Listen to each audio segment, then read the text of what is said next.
আসসালামু আলাইকুম ওয়া রাহমাতুল্লাহি তাআলা ওয়া বারাকাতুহু। আশা নয় বিশ্বাস, মহান আল্লাহ রাব্বুল আলামিন আমাদেরকে অনেক বেশি ভালো রেখেছেন, যার জন্য আমরা সুন্দর একটা প্রোগ্রামে উপস্থিত হতে পেরেছি। এজন্য মহান আল্লাহ তাআলার দরবারে শুকরিয়া আদায় করি আলহামদুলিল্লাহ। আরো জোরে সোরে শুকরিয়া আদায় করি আলহামদুলিল্লাহ। শুকরিয়া আদায় করলে আল্লাহ নিয়ামত বাড়িয়ে দেন। আমি ওইদিকে যাচ্ছি না। যে বিষয়টা আমি সর্বপ্রথম কৃতজ্ঞতা প্রকাশ করব, যিনাকে আমি আমার ডিসিশন মেকার হিসাবে চিনি, এখন পর্যন্ত আমি আমার ডিসিশন মেকার হিসাবে ওনাকে মানি।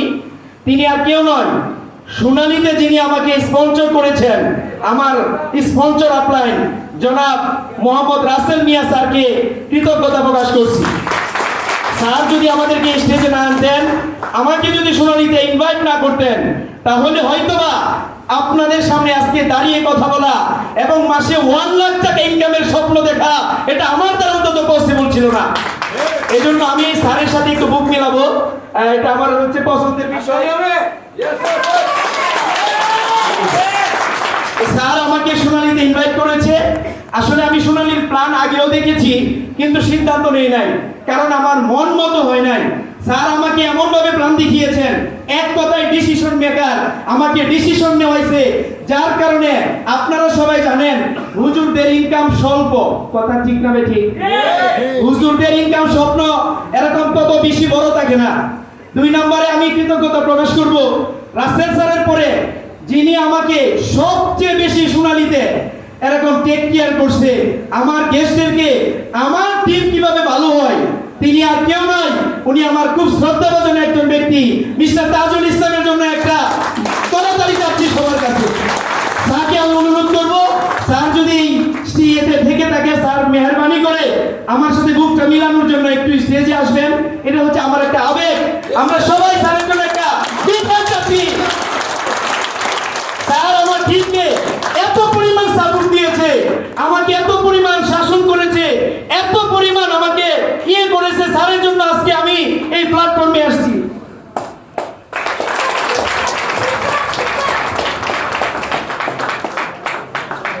তো স্যার আমাকে বিশেষ করে সুন্দরভাবে এখানে সাপোর্ট দিয়েছেন। তারপরে আমি ডিসিশন যেদিন নিয়েছি, আমাদের আল মামুন স্যার, ওনার কথা না বললেই নয়। আমি ওনাকে কিভাবে যে বলে এরকম আপনাদের সামনে প্রকাশ করব, এটা কি এক কথায় বলা হয় অবর্ণনীয়। স্যারের জন্য আমরা সবাই বলি মারহাবা। আল মামুন স্যারের স্টেটমেন্ট দেখে, আমি যেদিন মামুন স্যারের স্টেটমেন্ট দেখেছিলাম, রাসেল স্যার আমাকে মামুন স্যারের স্টেটমেন্ট দেখাইছিল। আসলে স্টেটমেন্ট বুঝার মতো যোগ্যতা তো আমাদের আছে নাকি নাই? স্যারের স্টেটমেন্ট থেকে সিদ্ধান্ত নিয়েছিলাম যে স্যার যদি মাসে এরকম 50 লক্ষ টাকা ইনকাম করতে পারে, স্যারের চেহারাও কিন্তু আমার সুন্দর। কথা ঠিক কি বলে? স্যারের গায়ের রং আমার কালো না সাদা? স্যারের কথা বেশি বলতে পারি কিনা? স্যার যদি পারে, আমি কেন নয়? আমি গত কিছুদিন যাবত শুনতেছি যে একজন ব্রাঞ্চ ম্যানেজার আরেকজন ব্রাঞ্চ ম্যানেজারকে টক্কর দিতেছে। আমি তো ব্রাঞ্চ ম্যানেজারের মঞ্চে দাঁড়াতে পারি না। আমি চাই একজন ইউনিট ম্যানেজার হয়ে আমি ব্রাঞ্চ ম্যানেজারকে টক্কর দিব। কারণ যেখানে কম্পিটিশন আছে, যেখানে প্রতিযোগিতা আছে, সেখানে বিজনেস ভালো হবে। প্রতিযোগিতার দরকার আছে না নাই? প্রতিযোগিতা যদি বিজনেসে করি, সিনিয়ররা খুশি না বেজার? আমি মামুন স্যারকে জিজ্ঞাসা করেছিলাম, স্যারের রুমে যে স্যার আপনি কিভাবে এত নাম্বার 1 ব্রাঞ্চ ম্যানেজার হলেন, এই সিক্রেটটা আমি একটু জানতে চাই। আর ভাবছে হুজুর মানুষ, হুজুর আরে 300 সবাই একটু নর্মাল পজিশনে দেখে। কথা ঠিক না ঠিক? স্যার এইভাবে বলতে চাই না। তো স্যার আমাকে বলছিল, অনেক পিড়াপিড়ি করার পরে, আমার কথা কি ভালো লাগতেছে? কথা কি চলবে? স্যার আমাকে বলেছিল, উনি যেদিন বিজনেস শুরু করে তখন উনি কিছু ক্যাপিটাল হাতে দেয়। ক্যাপিটাল তো বুঝি, পুঁজি। আমরা সোনালীতে বিজনেস করি না চাকরি করি? যদি বিজনেসই করি, পুঁজি লাগবে কিনা? এখানে কোনো ইনভেস্ট নাই, কিন্তু নিজের উপরে ইনভেস্ট করতে হবে। নিজের উপরে স্যার আমাকে বলেছিল, উনি প্রাইভেট কার নিয়ে গেস্টের বাসায় যেত। স্যার কথা ঠিক কিনা? স্যার প্রাইভেট কার নিয়ে গেস্টের জলসায় যেত, আমার চিন্তা ছিল আমি যদি কাউকে বিট করি তাহলে number 1 branch manager Al Mamun সাহেবকে বিট করব। তখন স্যারকে এই কথা বলার পরে আমি অনেক লম্বা হয়ে যাবে হিস্টোরি। স্যার যখন বলছে মাইক্রো দিয়া প্রাইভেট কার দিয়া গেস্টের বাসায় যায়, ওই দিন থেকে নিয়ত করছিলাম আমার বিট করার জন্য সর্বপ্রথম কাজ যেটা হবে আমি বিমান দিয়া গেস্টের বাসায় যাব। কিভাবে যাব? যারা আমার সাথে ফেসবুকে অ্যাড আছেন, বিমান দিয়া গেছি কিনা বলেন? গেস্টের বাসা থেকে টাকা আনার জন্য আমি ঢাকা থেকে রাজশাহী চলে গিয়েছি বিমান দিয়া। কথা ঠিক কিনা বলেন? মামুন স্যারকে বিট করছি কিনা? আমি মামুন স্যারকে বিট করছি। মামুন স্যার খুশি না বেজা? তাহলে মামুন স্যারকে আমি বিট করছি। এখন আসেন, মামুন স্যারকে যদি আমি বিট করতে পারি, মাঝখানে যারা আছে অটোবাস, কথা ঠিক কিনা বলেন? মাঝখানে যারা আছে তারা কি অটো বাস? আমি আপনাদেরকে যেটা বলতে চাই, অনুভূতি বলে শেষ করা যাবে, বলে শেষ করা যাবে না। মূল মেসেজটা হলো আপনাদেরকে যেটা বলতে চাই, আমি মসজিদে ইমামতি করছি। কি করছি? আমি মসজিদে ইমামতি করেছি। ইমাম সাহেবের বেতন কম না বেশি? এতগুলা মানুষের সামনে কথা বললে গলা শুকায় কিনা?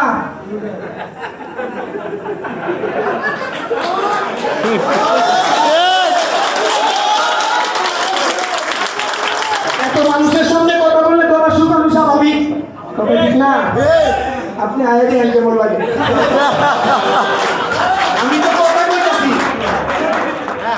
তো কথা বলতেছি, অনেক আগে কাপাকাপি শুরু করবো, ঠিক কিনা? যার কথা দীর্ঘায়িত করতে চাচ্ছি না। আমি যেটা মূল মেসেজ বলতে চাচ্ছি, সফলতার সিক্রেট কি? সিক্রেট হচ্ছে আমি যখন মসজিদে নামাজ পড়াতাম, মসজিদের সভাপতি ভাই, টাকা হলে সভাপতি মুতাওয়াল্লি হওয়া যায়, টাকা হলে ইমাম হওয়া যায় না। ওই মুতাওয়াল্লি সভাপতি আইসা ইমাম সাহেব আরন ফাইভ নিয়া এরকম দাঁড়ায়া ইমাম সাহেবকে ডাকাইতো, হুজুর এদিকে আসেন, হয় কি না? সমাজ হইলে স্যারেরা সভাপতি মুতাওয়াল্লি আসি ইমাম সাহেবকে ডাক দিত। ইমাম মানি নেতা, নেতা কি ডাকে যাবে না নেতার কাছে আসবে? আমি নেতা, আমি 12-15 হাজার টাকা বেতন পাই, যার জন্য আমার ফাইন্যান্সিয়াল ক্রাইসিস থাকার কারণে ইমাম সাহেবকে মূল্যায়ন করা হয় না। এখন মসজিদের মুতাওয়াল্লি যদি, সভাপতি যদি আরন ফাইভ নিয়ে চলতে পারে, আমি ইমাম সাহেব যেদিন আরন ফাইভ নিয়ে নামাজ মসজিদের সামনে রেখে মসজিদে গিয়ে নামাজ পড়াবো, আমার সামনে ওই মসজিদের ওই এলাকার মানুষ হিসাব করে কথা বলতে হবে। সমাজে আমার গ্রহণযোগ্যতা বাড়বে না কমবে? অনেক বেশি গ্রহণযোগ্যতা বেড়ে যাবে। যার কারণে আমি মেন্টালি সেট করছি যে আমাকে যদি সফল হতে চাই, আমি যদি সফল হতে চাই, সোনালীর মতো একটা স্বচ্ছ প্ল্যাটফর্ম রয়েছে, যেই প্ল্যাটফর্ম ছাড়া সফলতার কোনো বিকল্প নাই। জোরে কোন কথা ঠিক কিনা? এই জন্য আমি আপনাদেরকে একটি সর্বশেষ কথা বলতে চাই। এখানে আমার টিমের অনেকে আছে, আমার সহযোদ্ধারা আছে। সফল হওয়ার জন্য একটা তীব্র ইচ্ছা দরকার। কি দরকার? এখন আপনি আমার বয়ান শুনে রক্ত শুদ্ধ গরম হয়ে গেছে, বাইরে গিয়া ফিউজ, বাইরে গিয়া কি ফিউজ হয়ে গেছে। এটা আপনার এই হল রুম পর্যন্তই থাকবে।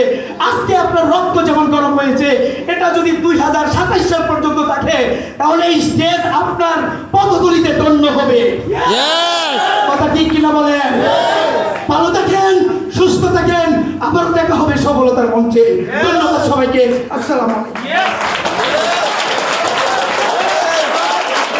জোরে করো তাহলে, আরো জোরে করো তাহলে। এই বক্তব্য এই কারণে চলে না, আরো জোরে একটা করে হুজুরের জন্য। আসলে মানুষ সফল না হলে এই ধরনের গল্প কিন্তু শোনা যায় না। এরকম বক্তব্য আমিও প্রথম শুনলাম আমার কাছে। আমার মাত্র হয়তো এসেছে, কিন্তু এই বক্তব্য আজকের জন্য হয়তো রাখা ছিল ওনার মাঝে। যাক, খুব ভালো লেগেছে। আমরা পরে আরেকজন অনুভূতি শুধু আব্দুল্লাহ মাসুদ, আমার জানাচ্ছি আব্দুল্লাহ মাসুদকে।